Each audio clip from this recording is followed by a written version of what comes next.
Hi, it's Penny here, and this is going to be another episode in my series where I am trying every single book series that I'm interested in reading. So basically, I'm trying the first chapter of a bunch of book series. I did do an initial video where I broke them down into different categories, and now one video for every category. This video, we're going to be focusing on books that I originally called classics. However, a lot of these books are not that old, which makes those of us who are perhaps of a similar age feel a little bit old. So I thought about calling it modern classics. I think actually I'm going to refer to these as like foundational fantasy, although that's debatable as well. But basically these are fantasy books that I think for their kind of subgenre of fantasy are fairly foundational, and I would like to have read them for that reason. So I managed to get about half of these from the library. The other half I will be trying digitally, and I'll try both the audiobook and the ebook to decide whether I would like to read it via audiobook or with my eyes. So we'll start with the ones I have physically, and we'll start with the smallest on the top of the stack. So the first one here is Mooncold by Patricia Briggs. So this is the first book in the Mercy Thompson series, which I think has about 13 or 14 books in the series at this point. And I would say this is a fairly classic urban fantasy. I believe we've got werewolves, probably vampires. Honestly, I don't really know, but I know that this is a series a lot of people really love, and I would love to love it as well. So I'm going to try the first chapter and we'll see how we go. I can see the first line actually of the back of the book says, Mercy Thompson's sexy next door neighbor is a werewolf. I am a little bit concerned that this will be too much romance for me, even though there are some like paranormal romances that I do really love. So it's not necessarily a deal breaker, but let's see how the first chapter goes. Alright, so the first chapter of Mooncold was longer than I thought it might be, and also this font is tiny. So this book looks quite small, but I think it's quite misleading in that if this was made in more modern times, that it would be a bit of a bigger book. So this was published in 2006, and I do think that's relevant. And I'm now remembering I was going to look up when the last book in the series was published, because so it seems like this woman, Mercy, is Native American, at least part Native American, because it does describe her as, where is it? A skinwalker, or a witch of the Southwest Indian tribes who uses a skin to turn into a coyote or some other animal. So I did see also, though, it still did use the term Native American later in the book. So I would be interested to see how through the series that like Native American representation changes. Oh, the last book in the series was only published 2024. Is this series even finished? Interesting. I was not aware that there'd been a new book so recently. But anyway, so we're following Mercy Thompson. She's a mechanic, but it also seems that she's some kind of like shapeshifter creature. This young boy has turned up in her workshop looking for work, who seems to be a werewolf and maybe like a runaway or a homeless kid, and she's trying to help him out. Also, her neighbor is the alpha of the local werewolves, which she generally tries to avoid werewolves because they're a bit too territorial and like not in control of their instincts compared to her. The other interesting thing that's going on in this world is that the lesser fae have been made to like reveal themselves to humanity. So like the greater fae, the more powerful fae, feel like they're gonna not be able to hide anymore, and so they wanted to test the waters by forcing the lesser fae to like reveal themselves. And it kind of has gone okay, although now there's been some politics involved and the fae are being forced to kind of, or like encouraged to move into these like reservations, similar to like Native American reservations. So I feel like it's going to be trying to draw a lot of parallels there. But Mercy Thompson herself is still kind of like undercover. People don't know what she is. She's just trying to make ends meet as a mechanic, and I enjoyed this. Also, I tried the audiobook. I wouldn't say it was necessarily my favorite audiobook style, but I do definitely think I could read this series via audiobook, which is good because I need more audiobooks to listen to, and this is a long series, so audiobook would be the easier way to go. Now, when it comes to prioritizing this, for this video, obviously this is the only book I've read so far, so this will be currently at the top or at the bottom. One of those. When it comes to the bigger priority, I have now multiple priority lists. So like a prioritized list of lists for all these book series that I've tried. I don't think this will make it into my top priority reads, but I do think I am intrigued. I can definitely see a lot of similarities to things that are happening in the Kate Daniels series that I really loved. It's right behind me here. Also True Blood, with the way the Fae have been forced to reveal themselves. So I'm definitely interested to see, if I read this, how many other things that I've read that I can see connections with. So I'm going to put this on my intrigued priority list, which is getting long now. I might need to consider breaking this list up if it gets any longer. But for now, this is the intrigued list that I have, and where am I going to put Mercy Thompson on there? Honestly, I feel like this list is the hardest to prioritize because I'm interested in these books all for such different reasons. But I think I'm going to put this above Malice just because I liked the writing style better. Like, it felt a lot easier to read. I liked Mercy as a character, whereas in the first chapter or two that I read of Malice, I didn't get a good feel for the characters, and I think I didn't even like one of the characters. But I'm not going to put it above the Who Fears Death, whatever that series called, by Nydia Okorafor, because that has like people coming back from the dead, which sounds like a much more exciting concept, and this is still just a little bit generic. Like an interesting take on werewolves and shapeshifters and fae, but also still being told in a fairly typical way. I mean, I guess I'll see once I get into the series. And if I'm going to listen to this on audiobook, I might even be able to find some time to get to it next year. Because I have lately started doing the maths and I'm somewhat worried about when I'm going to be able to get to some of these series. But anyway, that's Mercy Thompson. The next book series that we're going to try is Malazan, Book of the Fallen. What do some people say? Is it Malazan or I don't know. I'm just calling it Malazan, Book of the Fallen. If that pronunciation's wrong, I don't know, whatever. Fantasy pronunciations are wrong all the time. You just deal with it. So, I think this is a 10-book series. I really should have looked this up beforehand. Yes, it's a 10-book series, with this first book having come out in 1999, so it's getting old now. The last book was published in 2011. I don't know much about this, except it's some kind of big, epic, expansive fantasy series. I think a little bit grimdark. There's a lot of war and that kind of thing. Perhaps somewhat philosophical. I don't really know. People do talk about this series being very difficult, so we'll see how I feel after reading the first chapter. To be honest, I don't know if this sounds like it would be to my taste, but so many people talk about it that it is one that maybe I would like to read it just so that I could be part of those conversations. Anyway, let's try the first chapter. So I have to tell you, if every first chapter was as long as the first chapter in this book, this try a chapter of every series I want to read project would be dead in the water. We wouldn't be doing it because I had to read 50 pages to try the first chapter of this book. There was a prologue, so I read the prologue, which I think was like 8 pages. And then, yeah, the first chapter finishes on page 50. And it was a lot to get through, especially because this is not my favorite writing style. Like, it's okay, but I've read 50 pages and I only have a vague idea of what's going on. I don't care about any of the characters that we've been introduced to.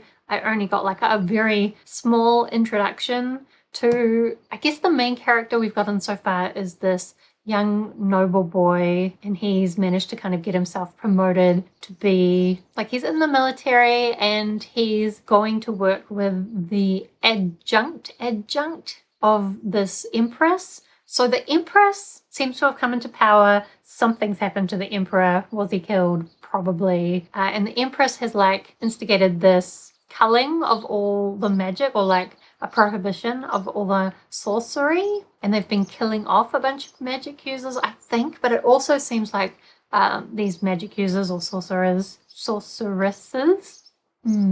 not exactly sure what's going on, but it seems like maybe they're now implementing some kind of revenge, which involves killing a lot of people. Can you hear that bird outside? I don't know where he is, but he's very loud. Anyway, so just in general, seems like there's something going on between this empress and magic users in this world. Although the empress and her adjunct, who seems to be the one who's primarily responsible for this prohibition of magic, they also seem to be using magic because they did travel through this other world where it seems like you can get from one place to another more quickly. Anyway, there was nothing in this that really intrigued me, but I still do want to read it. Like, it wasn't, I probably just sounded very negative. Like, it was fine. It kind of reminded me a little bit of Game of Thrones, but like not quite as engaging, although it's been a long time since I read that first book. But like, for this kind of series, it's expected, I guess, that you would have to read a lot before you become invested. And I'm not necessarily against it. I just know that this will take a long time. Although the audiobooks weren't bad, so I think I'd be okay with listening to the audiobooks for it, as long as I can like make sure I pay attention and maybe have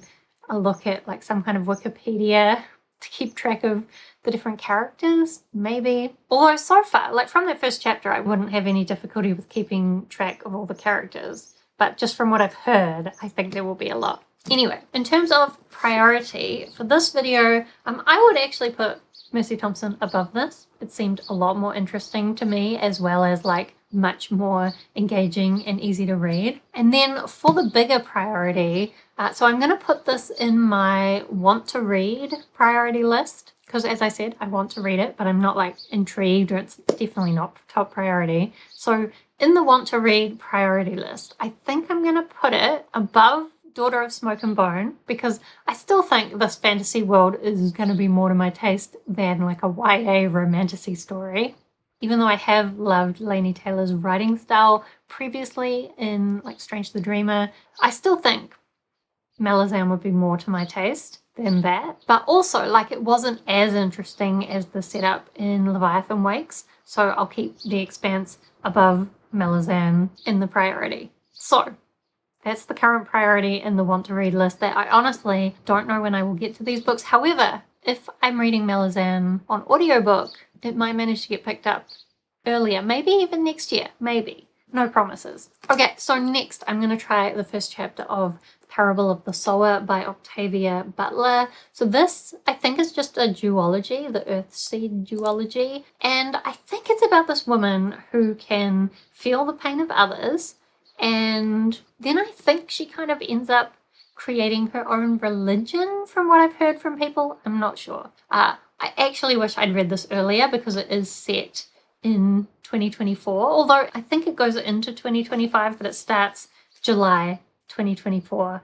I should have read this starting July 2024, so I'm a little bit behind. But anyway, I will try the first chapter. So I've read the first chapter of Parable of the Sower. What did we get so far in this? Basically, it is this young girl, and it's kind of a lot about her talking about her relationship with her father, as well as her relationship with God. It's also kind of set in this dystopian future, but it's so close to our current situation that it feels very possible. And when I say our situation, I probably mostly mean America, because it definitely has some specialties of America in there, but still like a very real dystopian, or very, like, you can see how this could be a very near future for us. But also, we haven't really gotten that much of it yet. She's mainly been talking about a dream that she had, and I guess her father is now dead. Did I just imply that? I don't know that it actually said that. Anyway, the first chapter, I actually read two, because the first chapter was mostly just a dream, and then the second chapter was telling about her in her childhood getting baptized. Oh, and also introducing us to this hyper empathy that she has, where if she sees someone in pain, she will feel that pain, to the point where, like, if she sees them physically bleeding, she will start to bleed herself. Anyway, I think the thing that I was most interested for in this book was some of the ideas that are being introduced about religion. So I do think I'm actually going to put this one very high in my priority. In terms of this video, probably goes right at the top. Then in my bigger priority, I think I would put it in the top priority list, even though I actually already thought I had enough books in that list, and I was just going to take the books that were already in that list and try and prioritize them for next year. So now I'm not sure whether Parable of the Sower should also be a next year priority, or am I just now getting to too many books to read? It is only a duology though, so it's possible. Anyway, as far as my top priority books, I actually think this is going to go pretty high, because a lot of the ones kind of at the bottom of my top priority list are more like normal fantasy books, like ones that I'm excited for, but still I don't think they're going to be, I might be wrong, but I don't think they're going to be quite as intellectually interesting as Parable of the Sower. So for that reason, I'm going to put Parable of the Sower above Foundry's Side and that trilogy. I am going to put it under The Reindeer People by Robin Hobb, just because I love Robin Hobb's writing so much, and I think that that's going to have a big emotional impact on me. So this is more intellectual, I think, in terms of the impact it's going to have. Anyway, before I move on to the other physical book I had from the library, I'm actually going to sidestep and read another Octavia Butler book, because I also have Dawn, which is a first book and I think this is a longer series and quite a dark series, kind of about first contact with aliens. I don't really know what to expect from this. I've heard the series gets quite challenging in places. Let's word it that way. So I'm going to try it and we'll see what we think.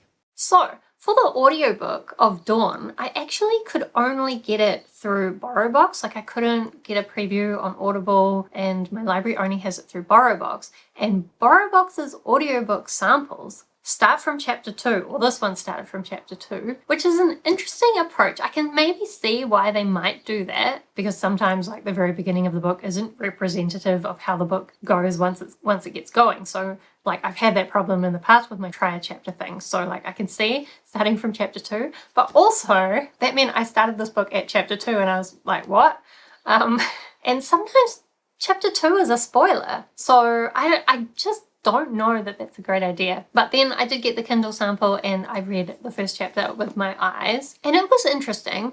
Basically, it just starts from this woman is locked in a cell that she can't get out of, can't see out of, just locked in a room alone, and then every now and then there will be a voice asking her questions that she does eventually answer, and then eventually this alien does come and say, hey, you've been abducted by aliens, because it seems like there was some kind of big war, humanity destroyed themselves, there are only a few survivors, and these aliens came and just like took the humans and are trying to save them, and also like trying to regenerate the planet so they can put us back there. It's a little bit unclear what's going to go on. There's some weird stuff, which will be interesting. It definitely looks like it's going to have a lot of really interesting concepts, and I did find the writing style quite like easy to get into. So I think I would like to read this. I honestly don't know how I feel about the audiobook, because also with the BorrowBox preview, I couldn't speed it up, and I never listen to audiobooks at 1x speed. So listening to a preview at 1x speed really doesn't help me to understand whether I like the audiobook, because all I can think is like, why was it so slow? But I think, I don't know, it could go either way. I maybe, because this is more of an idea book, you know, first contact with aliens,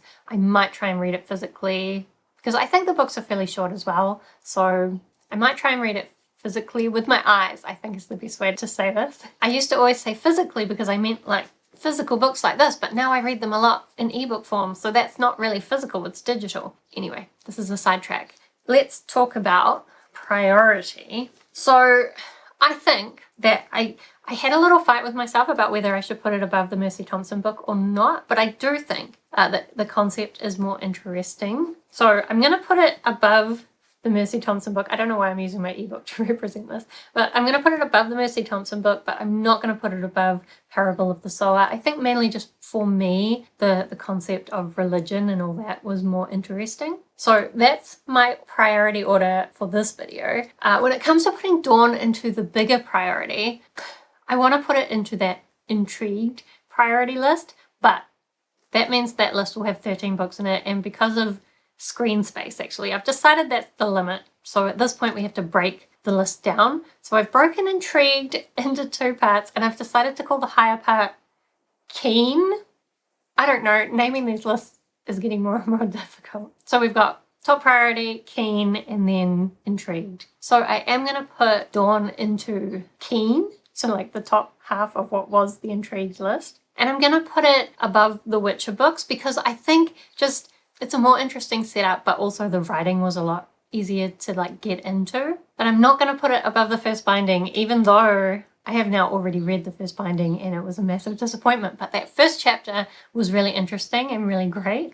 So if we're just going on first impressions, I don't think Dawn is better than the first binding. So pretty high on the keen priority list, but just not quite in that top priority list. So next I am going to be trying the first chapter of, the first book is A Wizard of Earthsea. The only way I could get it from my library was as this bind-up of the first 4 books, which I think this is initially all the series was, and then 10 years later there was like a short story anthology and another book released in the series, so overall it's 6 books. And I think we're mainly following like this young boy, a young dragon lord, who gets sent to this island where he's supposed to learn magic, and obviously there's dragons involved. So this is kind of a classic book that a lot of people loved when they were younger. I have heard the writing style is maybe difficult, but it's also like, I'm pretty sure this is targeted at a younger audience. I'm pretty sure it was in the children's section at my library, even though like part of me wants to say this seems like a lot for a child, but also me as a child might have still read this, maybe. Anyway, so we'll try the first chapter of this and see what we think. Okay, so I read the first chapter of A Wizard of Earthsea, and it wasn't really to my taste. Also, the audiobook, not to my taste, but like, was that the audiobook style and the audiobook narrator, or was it just the writing style? I suspect it might have been the writing style. I find it really hard to get through, and I couldn't really tell you what it is about it. But it's like, I don't know, maybe it's a product of its time. I actually would like to reread The Hobbit, because I feel like maybe there's some similarities in the writing style, although I think I find The Hobbit much more readable. I am now remembering a statistics project I did once where I compared like sentence lengths in books.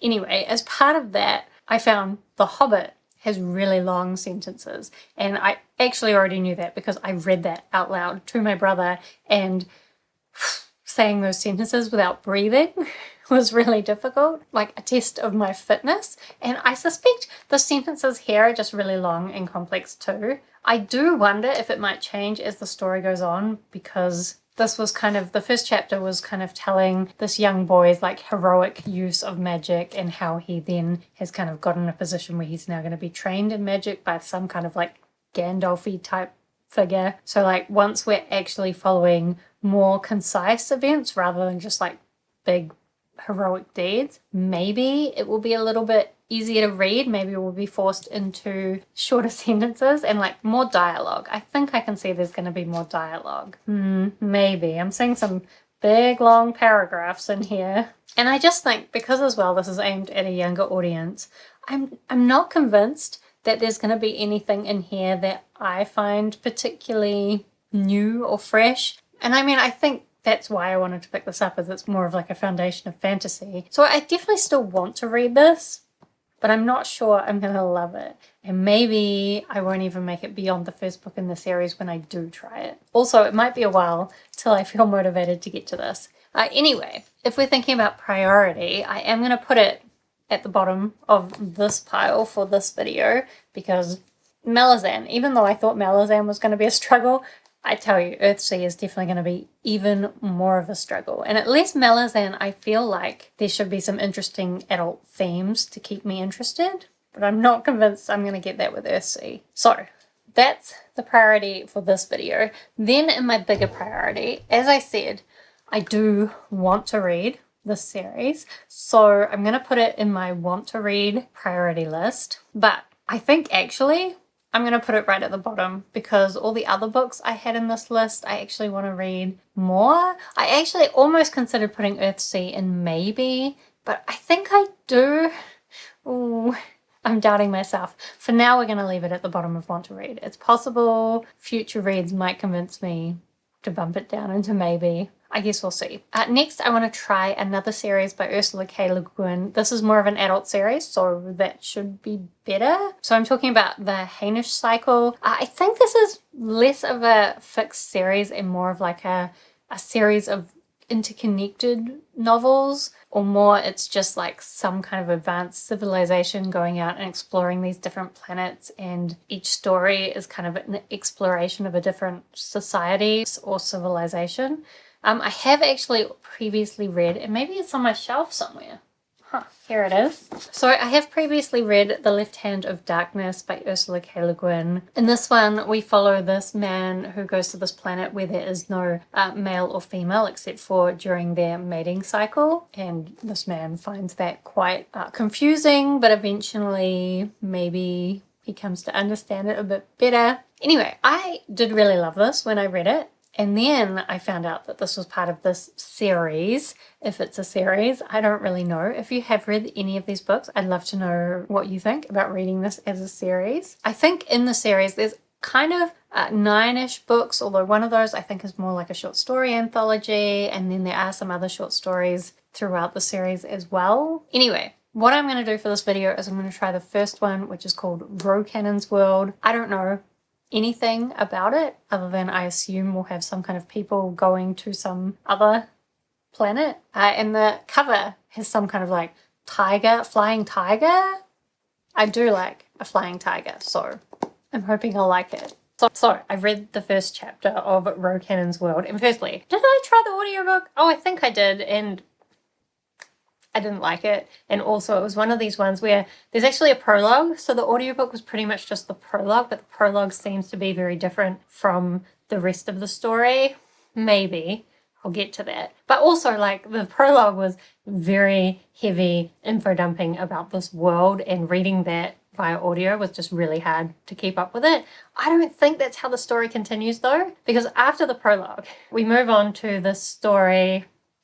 It seems like this planet is heavily influenced by like Tolkien. We've got dwarves, and I think these other characters are meant to be kind of like elves, except that now these space people have come and they're forcing the people on this planet to pay taxes for this war that's going on in space, which is basically like meant that the people on this planet are going broke and like their houses are failing. And we're mainly following this woman on this planet who's having a big cry about how her family doesn't have any money anymore, and she really wants to find this like sapphire necklace or something. And so she's going to go to the dwarves and talk to them about whether they took it. And it just feels so Tolkien-esque. Now, personally, and maybe this is blasphemy, I am not a big Lord of the Rings fan. So also there was like a tiny bit in the prologue which was kind of like from these perspective of these space traveling people, and it seemed like from the synopsis that we are going to come back to that. Like it seems like one of these space people initially met this woman who I think is kind of elfy, maybe met her previously and now is going to try and find her again or something, but I didn't get to any of that. And also, so I read the whole Kindle sample, the whole thing, and there were no chapter breaks other than the prologue. I think there must be going to be more chapters, but I didn't get to any of them, and so I was just pushing through all this Tolkien stuff that I didn't want to be reading. So what I'm thinking now is that actually I should take this series off my series list and just focus on reading the particular books in the series that I have heard good things about, because this one would be something I would really have to push through. So once again, if you have read any of the books in this series or the whole series, let me know if you have opinions on that. So then, if we're talking about priority, I feel like it's fairly clear this is going to go right at the bottom. Like, it was even worse than Earthsea. Earthsea, I can feel like I would be getting something about fantasy foundations out of it, but this Rocannon's World, I didn't feel like I'd get anything like that. So for this video, it's bottom of the priority. And then if I was gonna put it in the bigger priority, I was thinking about just like not even bothering, but let's put it on there. I do think there is a chance that I would read this. So in my priority list, I would probably put it on my maybe list, but right at the bottom. Is that true? Wait, let me check. I went to check and my battery died. Anyway, yes, I'm going to put it right at the bottom of that maybe list, because the other ones I think have a higher chance of me picking them up, mainly just because they were a lot more readable and just the general worlds were more interesting to me. So I'm kind of surprised that Ursula K. Le Guin didn't do very well in this video, because I really did like The Left Hand of Darkness.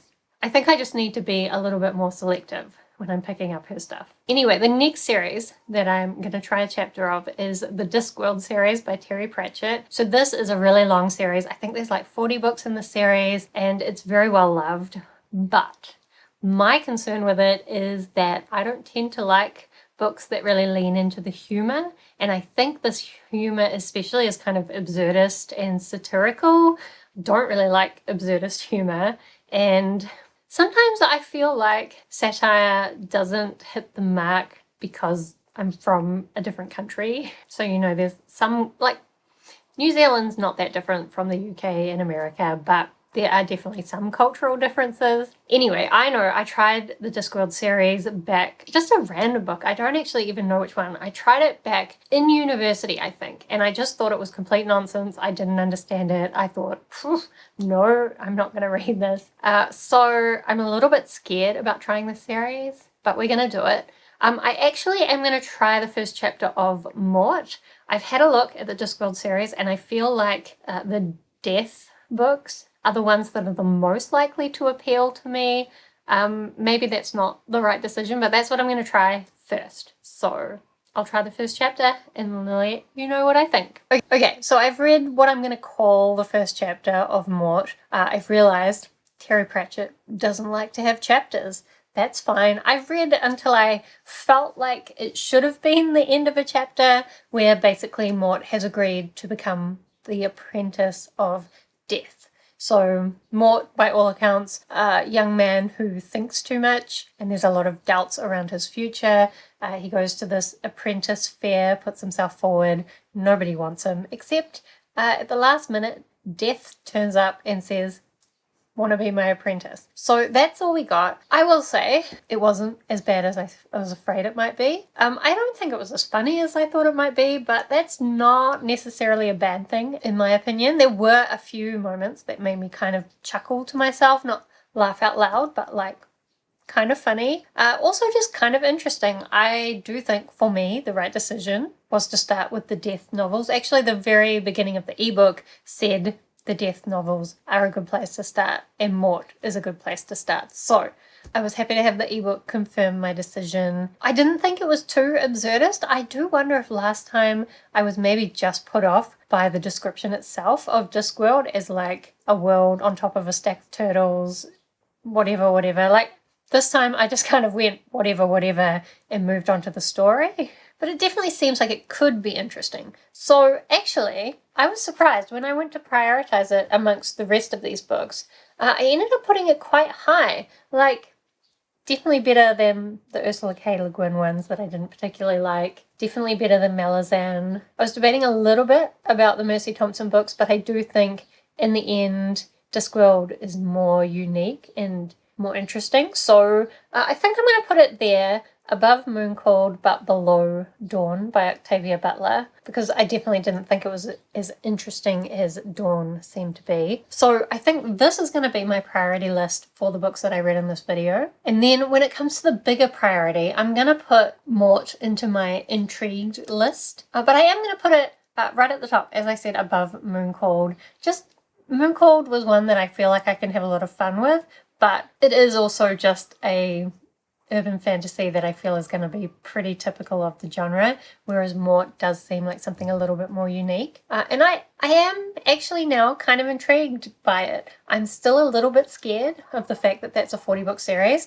Oh, and actually I should also say I tried the audiobook. The one my library has is narrated by Nigel Planer, who I think I know who that is. And it's fine, but I just feel like too much of what was happening was kind of just missing me, and the jokes, even though I don't think it was badly narrated, they just weren't hitting in the same way as when I read it with my eyes. So unfortunately, I think that means that I can't rely on the audiobooks for the Discworld series, which is scary because longer series are definitely a lot easier to get through via audiobook. But for now, I'm only really committing to the death novels of Discworld, and then once I've read those, actually I need to get over the idea that once I read the first book in a series, I have to continue the series. It's a terrible completionist idea that just makes you read a bunch of books you don't really like.